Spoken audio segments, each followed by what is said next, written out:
Welcome to the show. The Southland Triathlon and Multisport Club recently appointed a coaching coordinator to their ranks. South Today Sport spoke to Sally Hayes about what her new position entails and the state of health of multisport in the South.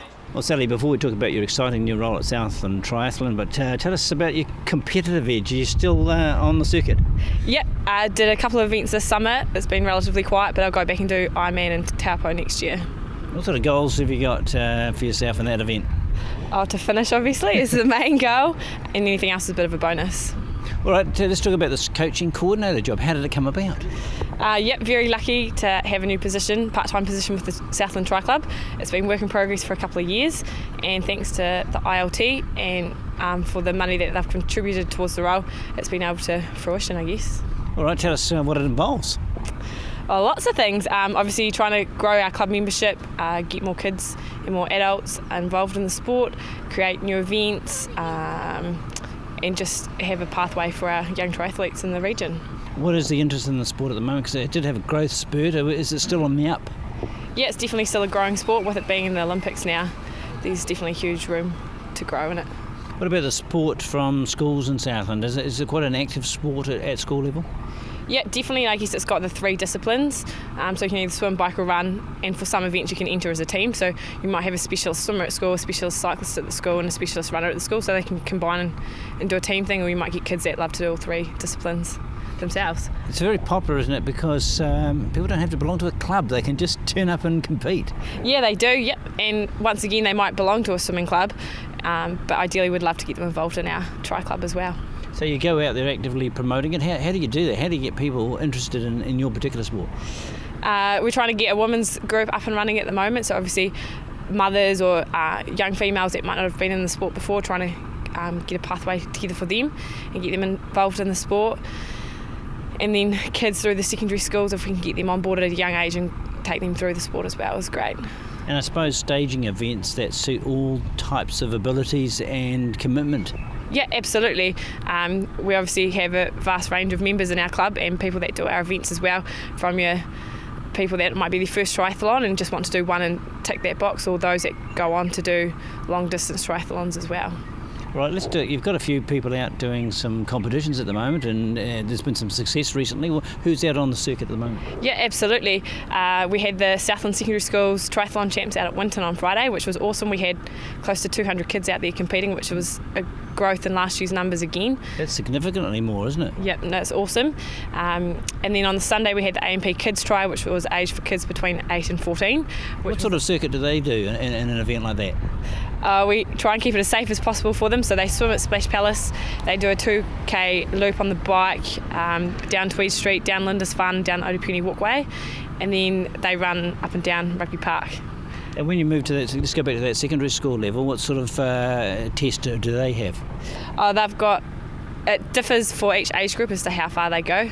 So they'll swim in the pool and then they'll bike anywhere between 7 and 21k, and then run either 2.5 or 5k depending on the age group. Right, so it's very careful stepping stones, isn't it? Yeah, because it can be quite extreme, this. Yes, it can. Yep.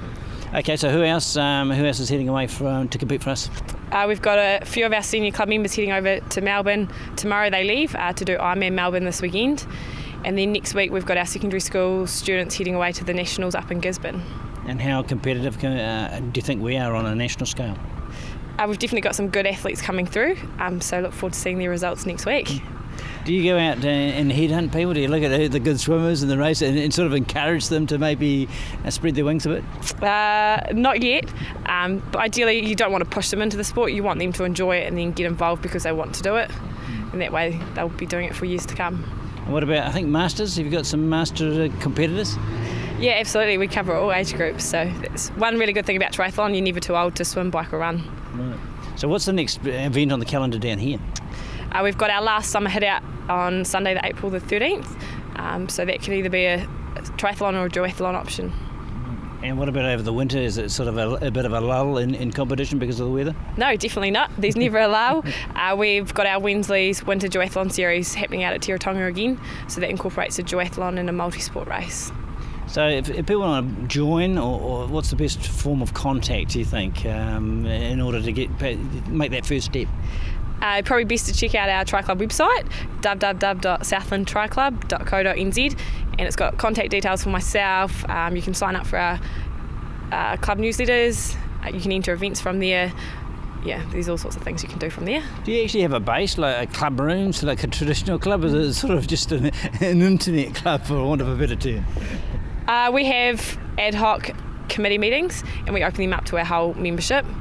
But in terms of where I'm based here at the ILT Stadium Southland, and that's kind of where I work out of. What about sort of the social interaction? Because it's often a criticism of the individual sports, that you miss that sort of camaraderie. Is there a chance to get together for anything other than competition? Yeah, absolutely.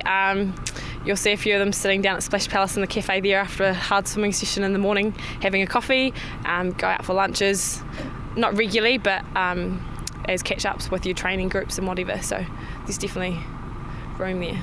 What about coaches? Is there a good coaching base here of people to go to get some advice on how to prepare and no matter what your level is? Yeah, absolutely. We've got some fantastic coaches within the club who are willing to help anybody. So once again, just touch base with me and I can point you in the right direction. I see one of your objectives is to get adventure racing. I don't know anything about adventure racing. How does that differ from all the other multi-sport configurations? So adventure racing's, I guess, relatively new on the scene, and it doesn't just incorporate your standard kayaking, running, mountain biking or road cycling. It incorporates other aspects as well. So you might have an abseil in there, you might do some rifle shooting or some target shooting or something like that as well. So just trying to mix it up a little bit, but it's still within a team, so we have a team of 4. Is there structured competitions of this nature overseas up and running at the moment? Yeah, so it's quite big overseas, and I guess it's work in progress here in New Zealand. We do, last year the club did run the South Island Secondary Schools Adventure Racing Champs, which was a great event, and have been run up in Cromwell this year. I can see the rock wall being used perhaps here at the stadium as part of that event. Yeah, it could be an option. But that's great, isn't it? Because it does open it up to another bunch of athletes to get involved in doing not just their sport, but some others. Yeah, absolutely. And it brings out that team environment and everything as well. Now, with this new job, you're still with Sport Southland though? You're not abandoning those duties, are you? No, so I've gone down to part-time with Sport Southland, so still hanging around there too. You've got an important role. Give it a plug here for the Southland Sports Awards. They're coming up shortly, eh? You're still looking for the nominations and you'd like those to come in quickly? Yeah, absolutely. Nominations are open. We've got a new category this year, but would love to see those nominations rolling in. You've got until April the 11th. Okay, and the easiest way for people to submit those nominations, if they've forgotten? You can email me or you can submit them online, as a new way we've got going this year. We've created a bit of work for you here today. You're going to get inundated with triathlon inquiries and sports award nominations. Yeah, it's good to be kept busy though.